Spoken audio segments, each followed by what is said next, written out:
जय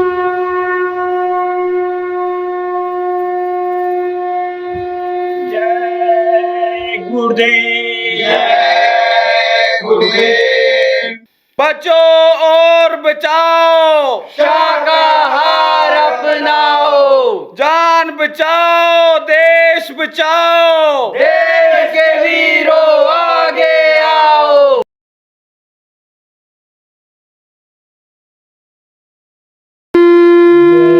जय गुरुदेव।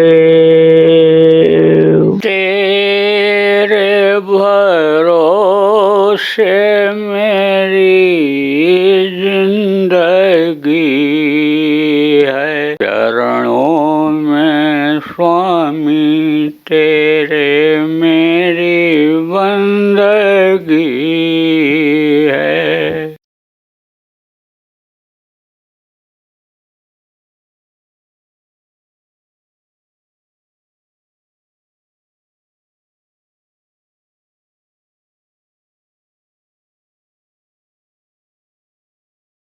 जय गुरुदेव। सर्वसमर्थ सर्वत्र स्मरणीय परम पूज्य गुरु जी महाराज, उपस्थित सभी सत्संगी, धर्म प्रेमी, बच्चे एवं बच्चियों,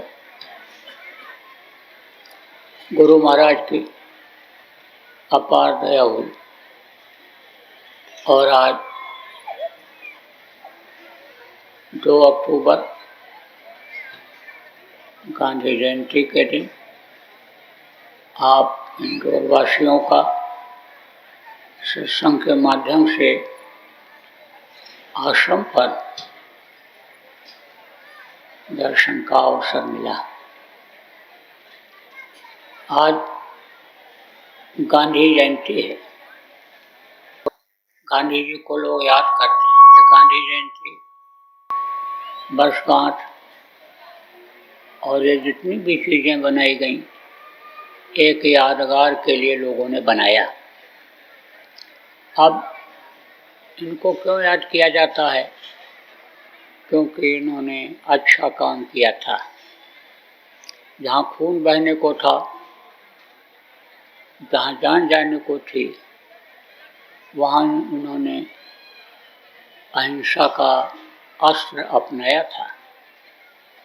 सत्य और अहिंसा को लेकर के सत्य के इन्होंने विजय कराई थी, इसलिए इनको लोग महात्मा कहने लग गए थे। और वही आज भी महात्मा गांधी के नाम से जाने जाते हैं। तो ये जो भारत भूमि है, संत महात्माओं की है। महान आत्माएं यहीं पर हुई। संतों का प्रादुर्भाव इसी भारत धरती पर ही हुआ है। इसीलिए भारत देश महान बताया गया, आध्यात्मिक देश बताया गया। आध्यात्म की लहर यहीं से गई। जड़ तो यही है, भारत ही है। अब उसकी शाखाएं जगह जगह पर विदेशों में भी पहुंची हैं। और जब लोगों के समझ में आध्यात्म आया है, तो भाग भाग करके भारत में आ रहे हैं और शांति की खोज कर रहे हैं। देखो प्रेमियों, हिंसा हत्या में, लूट खसोट में, चोरी चकारी में यानी शांति नहीं मिलती है। शांति एक अलग चीज़ है। शांति जहाँ पर इंसान आज खोज रहा है, शांति नाम की चीज़ ही नहीं है यहाँ। शांति किस में खोज रहा है? अच्छा खाने में, अच्छा पहनने में, अच्छा कपड़ा पहनने में, अच्छे घर में रखने में, रहने में, मान प्रतिष्ठा इज्जत बढ़ाने में सुख और शांति खोज रहा है। तो सुख इससे परे की चीज़ है। शांति तो वहाँ मिलेगी कि जहाँ पर यानी समझो यह दुनिया की विद्या खत्म होती है, आध्यात्मिक विद्या शुरू होती है। तो प्रेमियों, आपके ऊपर दया हुई उस मालिक की कि आप घर से निकल करके यहाँ आज सत्संग सुनने के लिए आए। ये संत मत का सत्संग है। सबके समझ में जल्दी नहीं आता है। जो बार बार सुनते हैं, समझते हैं और संत मत के हिसाब से चलने लगते हैं, उनको पूरा सुख और शांति का अनुभव होता है। तो आपको अंदर से प्रेरणा हुई, आपके अंदर खिंचाव हुआ और आप यहाँ पर आए हो, तो आपको सत्संग सुनाया जाएगा। देखो, कथा भागवत अलग होता है, प्रवचन अलग होता है और सत्संग अलग होता है। सत्संग माने क्या होता है? सत्य का संग। सत्य क्या है? सत्य तो वो परमात्मा है। कहते जगत मिथ्या, जिन्होंने ब्रह्म को माना, देखा, उन्होंने कहा ब्रह्म सत्यम जगत मिथ्या। ब्रह्म को ही उन्होंने सत्य माना, लेकिन यह सत्य ब्रह्म नहीं। ये जो हैं ये सब अविनाशी नहीं हैं, ये सब समेटने वाले हैं, ये सब काल अंग में आते हैं।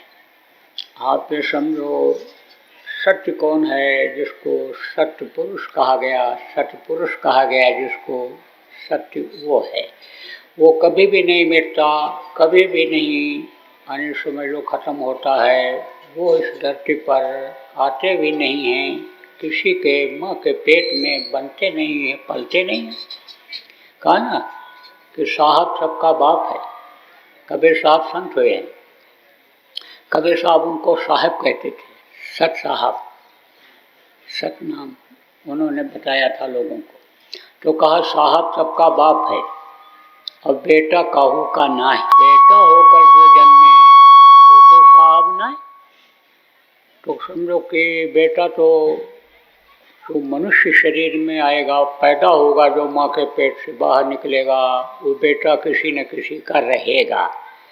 तो वो बेटा नहीं बनते किसी के, वो तो सबके पिता हैं, सबके सिरजनहार हैं। तो सत्य तो वो हैं। तो जब तक सत्य नहीं मिलता है, तब तक समझो विजय नहीं मिलती है, शांति नहीं मिलती है। तो सत्य कौन है? सत्य तो वो ईश्वर है, एक परमात्मा है, वो सर्वशक्तिमान परमात्मा है। ईश्वर अलग है, ईश्वर अविनाशी नहीं है। ईश्वर मिटते हैं, ईश्वर का सिमटाव होता है। ईश्वर लोक से जो भी आते हैं वो सब मनुष्य शरीर में आते हैं और वो समझो कि काम करके अपना, और फिर वहीं ईश्वर धाम में पहुंच जाते हैं। आगे सत्पुरुष तक नहीं पहुंच पाते हैं। जैसे राम थे, कृष्ण थे, महावीर थे, बुद्ध थे, आप समझो परशुराम थे, ये जो 12 अवतार हुआ, ये लोग थे, ये सब समझो कि ये ईश्वर लोक से आए हुए थे या इनसे भी नीचे लोगों से आए हुए थे। ये ऊपर वहाँ नहीं पहुँच सकते हैं, लेकिन प्रेमियों आप पहुँच सकते हो। आप सत्य को पा सकते हो, आप सत्य का संग कर सकते हो। उसका भेद आपको आज बताया जाएगा। जब भेद मालूम हो जाता है, मिलने का तरीका मालूम हो जाता है, तब मुलाकात होती है। आप किसी से, अधिकारी से मिलने के लिए जाते हो तो लोगों से पूछते हो, भाई साहब कब मिलेंगे, कितने बजे आएंगे, कहाँ मिलेंगे? वो कहेगा इस समय दफ्तर में नहीं आ रहे हैं, बंगले पर चले जाओ, बंगले में मिलेंगे। तो तरीका जब मालूम होता है तब वो मिलते हैं। ऐसे ही तरीका जब मालूम हो जाएगा तो सत्य जो परमात्मा वो आपको मिल जाएंगे। तो सत्य की खोज करनी चाहिए, सत्य से मुलाकात करनी चाहिए, असत्य में नहीं पड़ना चाहिए। देखो ये प्रेमियों, दुनिया क्या है? ये असत्य है, ये किसी के भी काम आने वाली नहीं है। देखो जितने भी लोग यहाँ मनुष्य शरीर में आए, सब कुछ छोड़ करके इस दुनिया संसार को चले गए। कोई भी धन दौलत, कोई भी पुत्र परिवार, कोई भी आप समझो महल अटारी, राजपाट किसी के काम नहीं आया। तो ये क्या है? यह असत्य है, ये झूठा है, ये नकली है। असली क्या है? जो कभी भी न खत्म हो, जिसकी कीमत सब जगह रहे।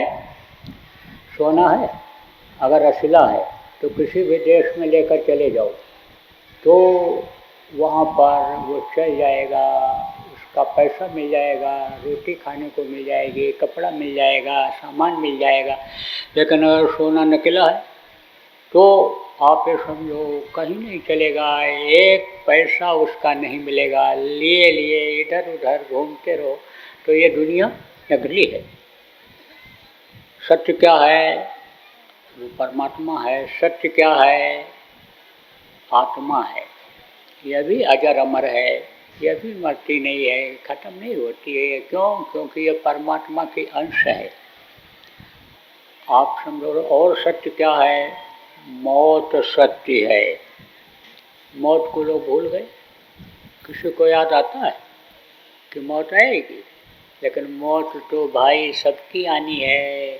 देखो, मुर्दा को जलाने के लिए अन्य लोग जाते हैं, और जब कोई किसी का हकीकी नज़दीकी रिश्तेदार, मिलने जुलने वाला, जाति बिरादरी का, समाज का जब मर जाता है तो लोग बुलाते हैं लोगों को। किस लिए बुलाते हैं? इसलिए बुलाते हैं कि देख लो, तुमको भी इसी तरह से शमशान घाट पर एक दिन जाना पड़ेगा। तो जाते हैं तो वहाँ तो दुनिया की बात लोग नहीं करते हैं, वहाँ तो अच्छी अच्छी ही बात करते हैं। कहते हैं क्या गया बेचारे के साथ, बेचारे के साथ क्या गया, सब कुछ छोड़ करके चला गया। देखो, नंगा रह करके, भूखा रह करके धन कमाया, मकान बनाया, बाल बच्चों को पढ़ाया लिखाया, देखो रोजी रोजगार में लगाया, शादी ब्याह सब कुछ करते हुए, देखो हर तरह से संपन्नता होते हुए भी कोई के साथ लेकर नहीं गया। बेचारा अकेले चला गया, हंस उड़ गया। बताओ, यही पिंजरा जो यहाँ पड़ा हुआ है, कभी ये बोलता था जब इसके अंदर जीवात्मा रूपी चिड़िया थी। देखो, चिड़िया उड़ गई, अब इसकी क्या कीमत है? अभी इसको तैयारी हो रही है जला करके राख करने। वहाँ तो बहुत अच्छी अच्छी बात करते हैं, लेकिन लौट करके जब आते हैं तो मौत को भूल जाते हैं। मौत को हमेशा याद रखना चाहिए। घड़ी देखते हो? घड़ी भी बहुत से लोग हाथ में लगाए रहते हैं, दीवार पर लगा देते हैं।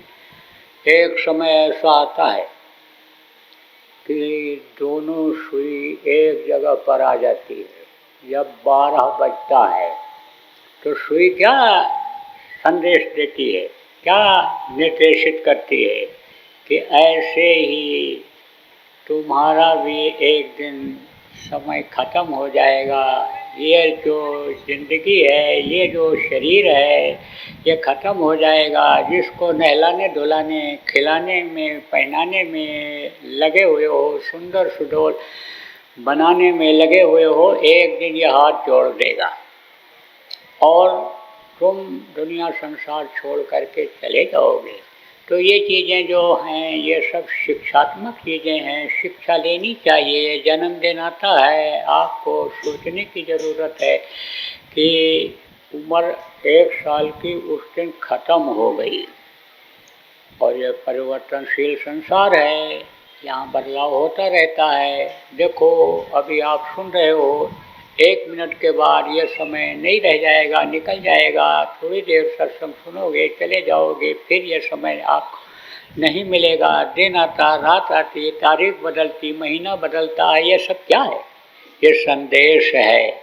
सूरज और चंद्रमा ये क्या देते हैं? संदेश देते हैं कि भाई दिन और रात ये जो आते हैं ये परिवर्तनशील हैं, ये बदलाव वाले हैं। तुम्हारे जीवन का भी बदलाव होता रहता है। सूर्य निकलता है, समझ लो कि इसको सफ़ेद चूहा कहा गया, और चंद्रमा आता है तो समझो कि रात आती है तो काला चूहा समझो आ जाता है। तो काला चूहा और सफ़ेद चूहा ये उम्र को काटे दे रहे हैं। तो ये सारी चीज़ें जितनी भी हैं, ये सब संकेत देती हैं। समझने की ज़रूरत है। देखो प्रेमियों, ये जो आध्यात्मिक विद्या है, ये सब के समझ के बाहर है। वैज्ञानिक लोग जो हैं कहते हैं हम सूरज पर जाने की तैयारी कर रहे हैं, कोई कह रहा चंद्रमा पर पहुंच गए, कोई कह रहा मंगल पर पहुंच गए, कोई कहता यहाँ जा रहे हैं, वहाँ जा रहे हैं। लेकिन इनको ज्ञान नहीं है। जो थोड़ी थोड़ी सी साधना में आ जाने वाली, मिल जाने वाली चीज़ें हैं, उन पर रिसर्च करने में इनको बहुत समय लगता है और फिर जल्दी कामयाबी नहीं मिलती है। रिसर्च करते करते शरीर भी छोड़ करके दुनिया संसार से चले जाते हैं। तो आपको समझने की ज़रूरत है कि ये जो आध्यात्मिक विद्या है इनके समझ से बाहर है। पूछो अभी किसी वैज्ञानिक से, किसी डॉक्टर से पूछो कि यह शरीर कैसे बनता है, कहाँ बनता है, तो कहेगा माँ के पेट में बनता है। कैसे बनता है? रज और बीज इकट्ठा हो जाता है तो बच्चा बन जाता है। पूछो रज बीज कहाँ से बनता है, नहीं बता पाएगा।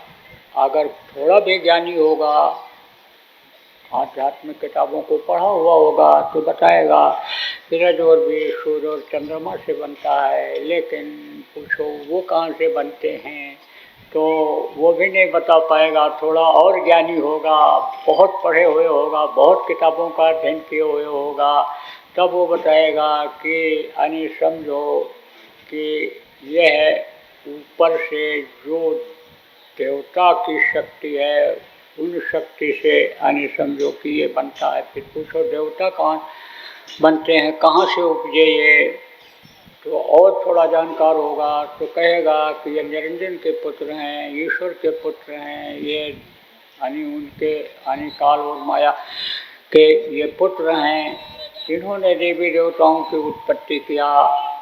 लेकिन पूछो इनको आपने देखा तो कहेंगे भाई देखा तो नहीं, तो पढ़ा, हाँ पढ़ा। अब एक बात एक किताब में देखो वही बात लिखी और दूसरा आदमी पैसा कमाने के चक्कर में, रोचक बनाने के चक्कर में उसी किताब को और दूसरे ढंग से लिख देता है। बस उसका समझ में नहीं आता है। एक बड़े विद्वान मिले हमसे, बोले हमारे समझ में तो नहीं आ रहा है ये संत मत। तो हमने कहा क्यों? बोले इसलिए कि उन संत की किताब में ये लिखा है, उन संत की किताब में वो लिखा है, उन संत की किताब में वो लिखा है। और मैं तो कई जगह गया, लोगों से पूछा, लेकिन संतुष्टि नहीं हुई। तब हमने कहा कि संतों के रास्ते को तो लोगों ने छोड़ दिया, शब्द मार्ग को तो लोगों ने छोड़ दिया। शब्द की पकड़ जब होती है तब इनका दर्शन होता है, इनके बारे में जानकारी होती है, इनके रूप रंग का पता चलता है। तो शब्द मार्गी संत तो थे। शब्द मार्गी कौन थे? कबीर साहब थे, उन्होंने ही भेद खोला था। नानक साहब थे, और समझो कि वो जो 200 गुरु पंजाब में हुए, यानी अर्जुन देव और आपके यानी ये सब जितने भी हुए, अब कहाँ तक आपको बताऊँ, ये सब संत मार्गी थे। राधा स्वामी का जिन्होंने प्रचार किया था यानी शिवदयाल जी महाराज, ये सब मार्गी थे। जगजीवन साहब, पलटू साहब, यारी साहब, आप समझो भीखा साहब, ये लोग सब शब्द मार्गी थे। लेकिन शब्द मार्ग को इनके स्थानों से लोगों ने छोड़ दिया, समाधि बना लिया, मूर्ति लगा दिया और धूप आरती, फूल पत्ती, प्रसाद सब चढ़ाने लग गए। जैन मत के जो थे वो भी इसी तरह चले गए, बुद्ध समाज वाले भी उसी तरह से चले गए। उस स्थान को महत्व देने के लिए, बढ़ाने के लिए शब्द को छोड़ दिया, शब्द मार्ग पर चलना बंद कर दिया। तो किताबों को छाप दिया रोचक बनाने के लिए, तो ब्रह्म तो आदमी पढ़ ही जाएगा। तो हमने उनसे कहा, देखो पोथी पढ़ पढ़ जग मुआ और पंडित भयानक होए, और 2.5 अक्षर प्रेम से पढ़े सो पंडित होए। तो 2.5 अक्षर क्या है? यही शा आधा बा और दा शब्द। शब्द की जानकारी करो, शब्द को पकड़ो तो इनकी सब की जानकारी आपको हो जाएगी। उनको हमने समझाया, पढ़ना लिखना चातुरी, यह तो काम सहज, काम जलन मन बश करन, गगन चढ़न मुश्किल। तो ये समझो कि ये काम कठिन है।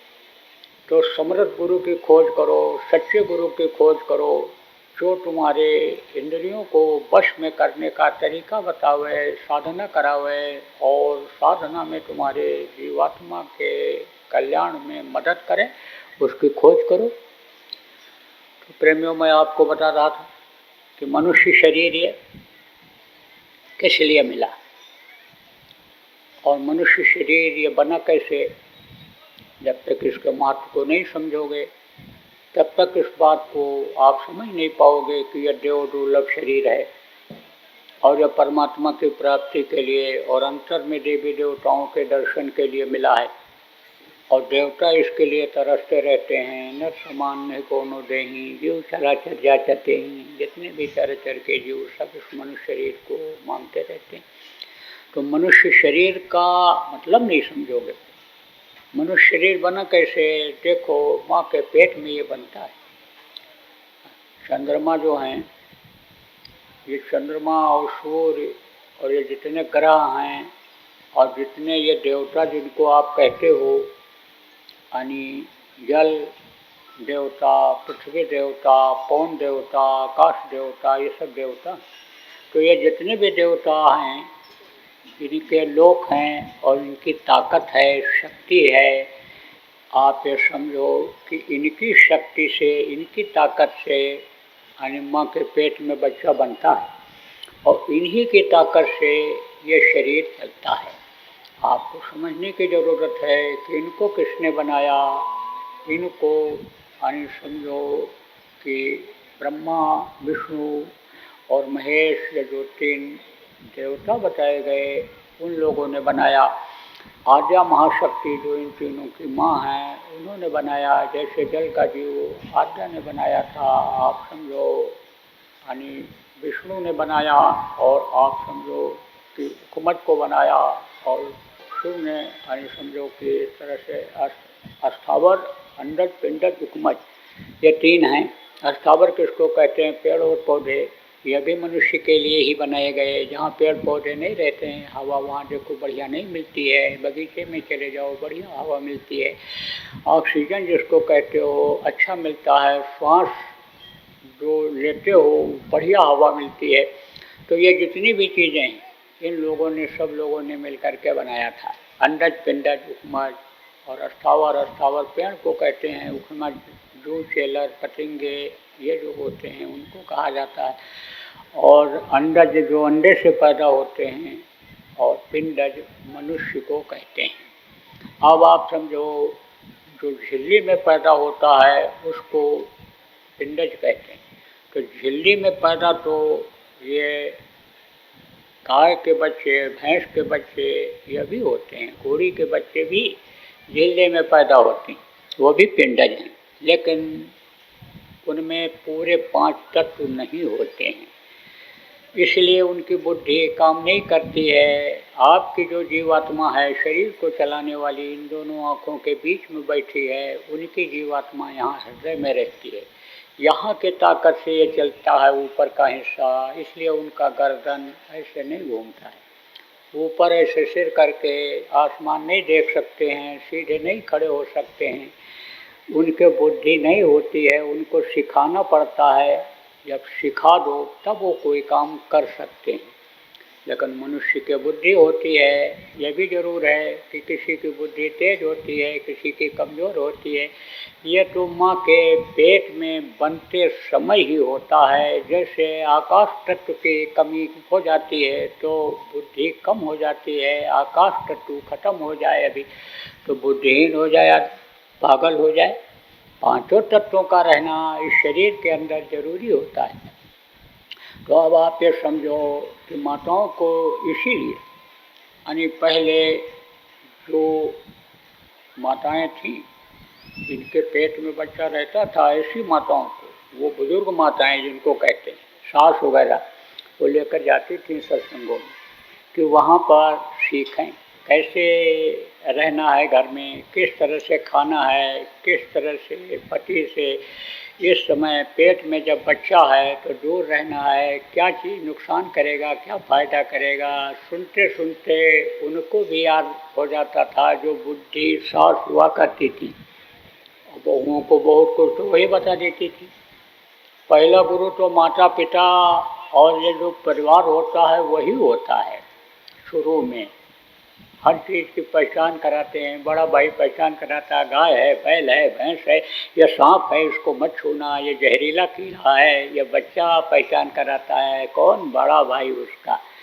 दूध पीने का और माँ की पहचान करने का और उसका पहचान ये कौन कराता है? ये देखो पिताजी हैं, ये देखो ये दादी हैं, उनको देखता है बच्चा, वो उनको देखते हैं तो आँखें डालकर देखने से जीवात्माएं एक दूसरे को देखने लगती हैं तो प्रेम हो जाता है एक दूसरे से।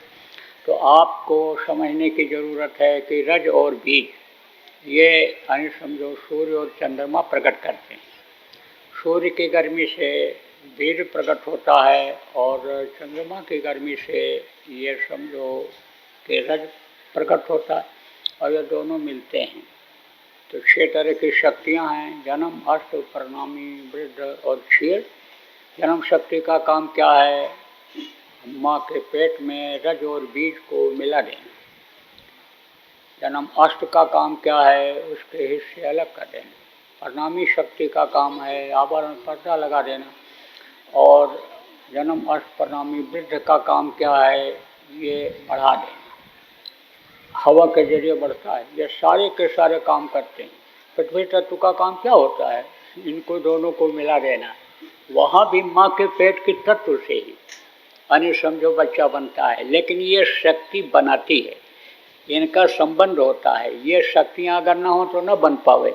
और ये तत्व माँ के पेट में न मिलें, अगर हवा न मिले, ज़मीन पर माँ न चले, आसमान के नीचे न जाए, घर में ही बैठी रहे तो बच्चा ठीक से बन नहीं पाता है, बुद्धिमान तंदुरुस्त नहीं पैदा होता है। तो इनका संबंध होता है।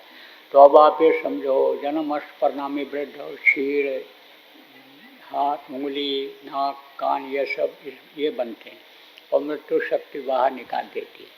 अब यह कान और ये सब जो अंग हैं ये कैसे बनते हैं? आप ये समझो पृथ्वी तत्व से यानी नाक, और आप ये समझो गुदा, जिसे मल त्याग करते हो, यानी समझो ये बनता है। एक चीज़ देखो, यह हवा को खींचता है नाक, और आप ये समझो दूसरा नीचे का जो ये अंग है वहाँ से हवा निकलती है। सबकी कुछ न कुछ हवा उधर से निकलती है। जब पेट में ज़्यादा हवा हो जाती है तो नीचे से गैस खारिज होता है। कभी नीचे का सिस्टम बिगड़ गया तो मुंह से, नाक से, वही कहते हो गैस बन गया। नहीं कुछ ऐसे निकले तो भी जब मल त्यागने जाता है, लेटरिन जाता है, तो कुछ न कुछ हवा उधर से भी निकलती है। श्वास यानी हवा का लेना जरूरी होता है। ये समझो कि श्वास जो है ये क्या है? ये जड़ है, क्योंकि इस जड़ को ज़रूरत पड़ती है। और प्राण जो हैं वो चेतन हैं, प्राण इस शरीर के अंदर रहते हैं। तो ये समझो आपकी श्वास सब कोई लेते हैं। कभी आप देखो बाएं नाक से श्वास चलता है और कभी दाहिना खुला रहता है, या दो नाक है ये, दाहिनी तरफ और बाईं तरफ। तो कभी ये खुला रहता है तो कभी ये खुला रहता है। कहते हैं वैद्य जी से पूछो कब खाना खाना चाहिए, बोले दाहिना नाक जब खुला रहे, वो उससे श्वास निकले, तब आप ये समझो कि समझना चाहिए कि यानी अब भोजन शरीर मांग रहा है, पेट मांग रहा है। तो ये श्वास यानी इससे लेते हैं। श्वासों को देखा जा सकता है, श्वास का अनुभव किया जा सकता है कि इसमें गंध किसकी आती है। आप सुबह देखो, जब उठो ऐसा ऐसे अंदर से छोड़ो तो उसमें यानी नाक अगर साफ होगा तो पृथ्वी तत्व की खुशबू आएगी, इसकी गंध आएगी। उसके बाद में फिर हवा का अगर पहचान है आपको, हवा की पहचान है तो हवा की खुशबू मिलेगी। इसमें सब में खुशबू है। तो इससे श्वास लेते हैं, इससे छोड़ते हैं। करीब 1-1.5 घंटे तक चलता है। कभी दायां चलेगा, कभी बायां चलेगा, और कभी दोनों रुक जाते हैं। तब दोनों नाक से सांस लेता है आदमी। वो करीब एक श्वास बदलने लेकर दूसरे में करीब 10-15 मिनट का समय लगता है। तो उस समय पर कभी अगर दोनों रुका रहा है, न चले, तब भोजन नहीं खाना चाहिए, देख लेना चाहिए अब किधर जा रहा है। तब दाहिना श्वास जब चले तब भोजन लेना चाहिए। तो आप समझो कि इन तत्वों, श्वास से इनका यानी इन तत्वों से ये चीज़ें बनती हैं। जैसे आँख है, किससे बनती है? आँख और पैर किससे बनता है? आप समझो कि अग्नि तत्व से बनती है। आप ये समझो कि हवा से ये त्वचा बनता है और ये हाथ बनता है। तो ऐसे ही तत्वों से ही माँ के पेट में यानी बच्चा बनता है और इसकी भी ज़रूरत रहती है आदमी को जीने के लिए। आप ये समझो तो ये 5 तत्व जो मनुष्य शरीर के अंदर हैं वो देवी देवताओं के अंदर नहीं है। और ये जो खट चक्र हैं जिससे ये शरीर चलता है यह भी उनके अंदर नहीं है, जानवरों के अंदर भी नहीं है। देखो गाय बैल भैंस आप ये समझो ये भी अन्न खाते हैं, चलते हैं, आवाज़ लगाते हैं। जैसे आप आवाज़ लगाते हो वैसे आवाज़ वो भी लगाते हैं। उनकी आवाज़ आप समझ नहीं सकते हो, लेकिन देखो जैसे गाय कहीं चर रही है, बछड़ा कहीं चर रहा है, अब गाय ने आवाज़ लगाया तो उसका बछड़ा कहीं भी होगा तो फट से वो ऐसे काम करेगा। एक बार तो देखता है कि मेरी माँ की आवाज़ है कि किसी और की है, और देखेगा मेरी माँ की आवाज़ है तो इसे चल पड़ेगा।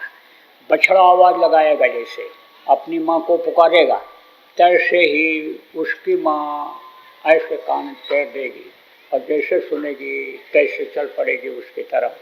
तो अब आप ये समझो आवाज़ वो भी लगाते हैं।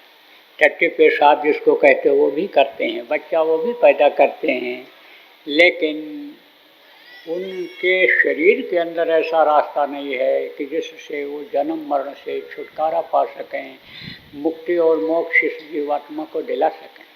देखो मुक्ति मोक्ष तो आप दिला देते हो, आपके शरीर को भी लोग दिला देंगे जो नज़दीक के लोग हैं, लेकिन आत्मा का मुक्ति मोक्ष आदमी साधारण नहीं दिला सकता है, केवल वक्त के सदगुरु के अलावा। कहते हैं ना, शमशान घाट पर ले गए और विघ्न बाधा आ गई तो कहते हैं अब हम इनको मुक्ति दिला करके ही जाएंगे, वापस अब घर नहीं जाएंगे। कोई मुर्दा वापस नहीं लाता है, उसको मुक्ति दिला देता है। मुक्ति दिलाने का मतलब जहाँ से वापस ना आना हो।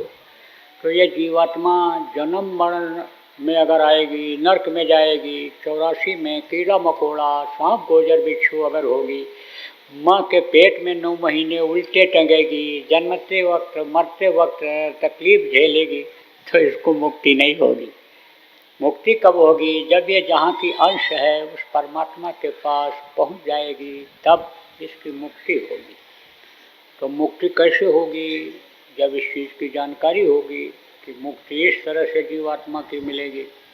अब आप ये समझो कि जानकारी भी हो गई, लेकिन आप ये समझो कि समर्थ को आपने खोजा नहीं जो मदद करने वाला है, तो आप आगे नहीं बढ़ सकते हो, क्योंकि जगह जगह बैरियर लगे हुए हैं अन्य लोगों में ऊपर के, वो आपको जाने नहीं देंगे। जय गुरुदेव। सरकारी व गैर सरकारी अनुदान के लिए बिना सत्संगियों के सहयोग द्वारा जनहित के कार्यों में लगी हुई बाबा जय गुरुदेव धर्म विकास संस्था का मुख्यालय पिंगलेश्वर रेलवे स्टेशन के सामने मक्सी रोड, उज्जैन, मध्य प्रदेश में है। यहाँ पर सत्संग व नामदान का कार्यक्रम होता रहता है। अतः आप श्रोताओं से अनुरोध है कि बाबा उमाकांत जी महाराज के आश्रम उज्जैन एक बार परिवार सहित जरूर पधारिएगा। जय गुरुदेव, जय गुरुदेव। आपके सुझाव के लिए व्हाट्सएप नंबर 9575600700। जय गुरुदेव, जय गुरुदेव। जय गुरुदेव।